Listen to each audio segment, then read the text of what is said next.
চট্টগ্রামে যাব ফয়সালের কাছে। ফয়সাল, জানাবেন ইন্টার্ন চিকিৎসকরা এখন কি বলছেন?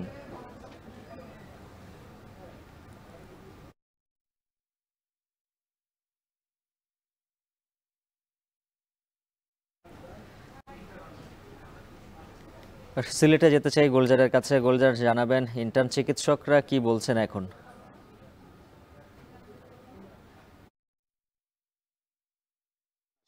বেশ কয়েকদিন থেকে সিলেটের যে ওসমানী মেডিকেল কলেজ হাসপাতাল আছে সেখানে চিকিৎসা প্রায় ভঙ্গুর অবস্থা রয়েছে এবং শুধুমাত্র প্রয়োজনীয় অর্থাৎ ইমার্জেন্সি রোগী ছাড়া, ইমার্জেন্সি চিকিৎসা ছাড়া আর বাকি সব কিন্তু সব বিভাগই বন্ধ রয়েছে। বিশেষ করে আমরা যদি আউটডোরের কথা বলি, আউটডোরে কোনোভাবেই রোগী দেখা হচ্ছে, অর্থাৎ কমপ্লিট যে শাটডাউন, সেই কমপ্লিট শাটডাউনই কিন্তু তারা পালন করছেন।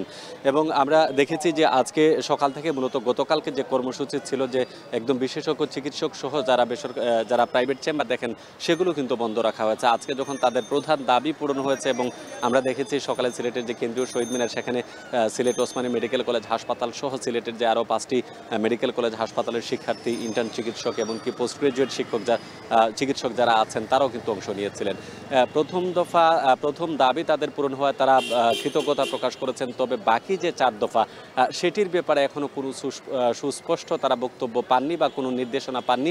এর জন্য হচ্ছে যে পূর্ব ঘোষিত যে কর্মসূচি ছিল, অর্থাৎ ইমার্জেন্সি চিকিৎসা ব্যবস্থা ছাড়া আর বাকি সব কিছু বন্ধ থাকবে, সেটি তারা রেখেছেন।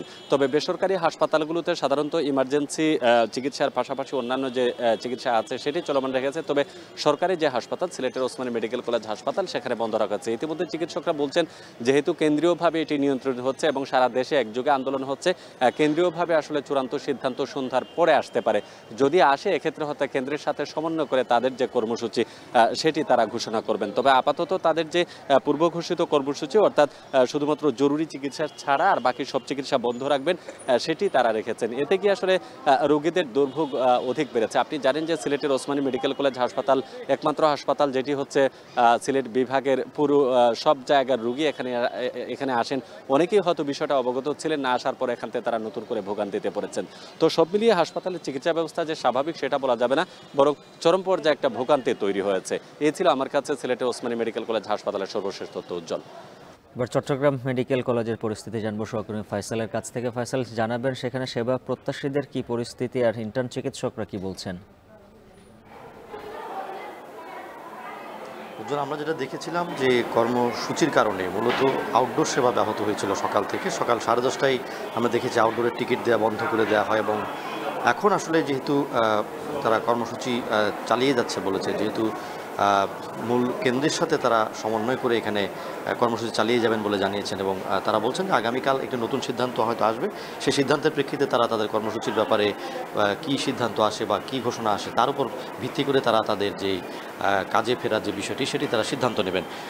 এখন আমরা যেটা দেখছি যে মূলত ওয়ার্ডগুলোতে কিন্তু সকাল থেকেই যে চিকিৎসা ব্যবস্থা সেটি কিন্তু স্বাভাবিক ছিল এবং হাসপাতাল কর্তৃপক্ষ আমাদের জানিয়েছে যে আসলে এই ওয়ার্ডগুলোতে যারা সিনিয়র চিকিৎসক আছেন কিংবা যারা মিড লেভেল চিকিৎসক আছেন তাদেরকে দিয়ে কার্যক্রম চালিয়ে নেওয়া হয়েছে এবং এখানে রোগীদের সাথে আমরা কথা বলেছি, তারা আমাদের জানিয়েছেন যে চিকিৎসক এসেছেন, তাদের দেখেছেন। তবে ইন্টার্ন যে চিকিৎসক তারা না থাকার কারণে কিছুটা চিকিৎসা সেবা ব্যাহত হয় এবং বহির্বিভাগেই মূলত আসলে দুর্ভোগগুলো রোগীদের পোহাতে হয়েছে। বিশেষ করে চট্টগ্রাম মেডিকেল কলেজ হাসপাতালের 8টি টিকিট কাউন্টার রয়েছে, যেখানে মধ্যে একটি মাত্র চালু ছিল, অর্থাৎ জরুরি বিভাগের যে টিকিট কাউন্টার সেটি চালু ছিল, বাকি 7টি বহির্বিভাগের যে টিকিট কাউন্টার সেগুলো বন্ধ ছিল এবং এগুলোতে কিন্তু প্রতিদিন 4 থেকে 4,500 রোগী কিন্তু আসেন এবং টিকিট কেনেন। তো এবং চট্টগ্রাম নয়, শুধুমাত্র চট্টগ্রামের বাইরেও আমরা দেখেছি যে চট্টগ্রামের আশপাশের যে উপজেলাগুলো আছে এবং বিভিন্ন জেলা, ফেনী, নোয়াখালী থেকেও কিন্তু এখানে রোগী আসেন এবং তারা কিন্তু এসে দুর্ভোগে পড়েছেন। অনেকে কিন্তু 2 থেকে 3 বার এসে ফেরত গেছেন এবং আমরা যেটি দেখেছি যে অনেক পঙ্গু রোগী এসেছেন, বয়স্ক রোগী এসেছেন,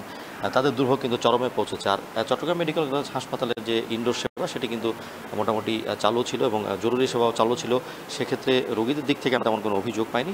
তবে যারা আন্দোলনকারী আছেন তাদের সাথে আমরা কথা বলার চেষ্টা করেছি, তারা আমাদের বলেছেন যে আসলে তারা কেন্দ্রীয়ভাবে যে সিদ্ধান্ত আসবে সেই সিদ্ধান্তের সাথে মিল রেখে তারা পরবর্তী কর্মসূচি দেবেন এবং তাদের যে তাৎক্ষণিক প্রতিক্রিয়া রায় যেহেতু তাদের পক্ষে গেছে, চিকিৎসক পদবি শুধুমাত্র MBBS এবং যারা BMD আছে তাদের পক্ষ থেকেই যেহেতু ব্যবহার করা যাবে সেই বিষয়টি তারা সন্তোষ প্রকাশ করেছেন। তারা বলেছেন যে আসলে এই ধরনের রায় তাদের চিকিৎসা ব্যবস্থাকে যেমন উন্নত করবে, তেমনি চিকিৎসা সেবার ক্ষেত্রে এটি বড় ভূমিকা রাখবে এবং যারা ভুয়া ডাক্তার আছে তাদের ক্ষেত্রেও কিন্তু এই ভুয়া ডাক্তার যারা রোগীদের কে পয়সা কাটে, গলা কাটে কিংবা নানা ধরনের দুর্ভোগে ফেলে, সে ধরনের দুর্ভোগগুলো কমবে। এবং তারা বলছেন যে অন্য যে 4টা দাবি ছিল, 5টা দাবির মধ্যে সে 4টা দাবির বিষয়ে তারা সরকারের সাথে আলাপ আলোচনা করবে এবং কেন্দ্রের সাথে সমন্বয় করে যে পরিচয়, যেই সিদ্ধান্ত, সেই সিদ্ধান্তগুলো তারা চালু রাখবে। এবং আমরা যেটা দেখেছি, চট্টগ্রাম মেডিকেল কলেজ আসলে মূলত শুধুমাত্র চট্টগ্রাম জেলায় নয়, চট্টগ্রামের বাইরেও কিন্তু 4 কোটি মানুষের জন্য কিন্তু এটি একটি নির্ভরতার হাসপাতাল। এবং এই হাসপাতালে আমরা যেটি দেখি যে আসলে বিভিন্ন জেলা থেকে রোগী আসেন এবং চট্টগ্রামের এই জেলায় রোগী থাকার কারণে কিন্তু এই রোগীর চাপে সবসময় এটি দুর্ভোগে পোহাতে হয়। এবং আমরা যেটি দেখেছি আজকেও কিন্তু এই আউটডোর বন্ধ থাকার কারণে এক ধরনের দুর্ভোগ পোহাতে হয়েছে। চট্টগ্রাম ও সিলেট থেকে ইন্টার্ন চিকিৎসকদের কর্মবিরতির খবর জানাচ্ছিলেন সহকর্মীরা।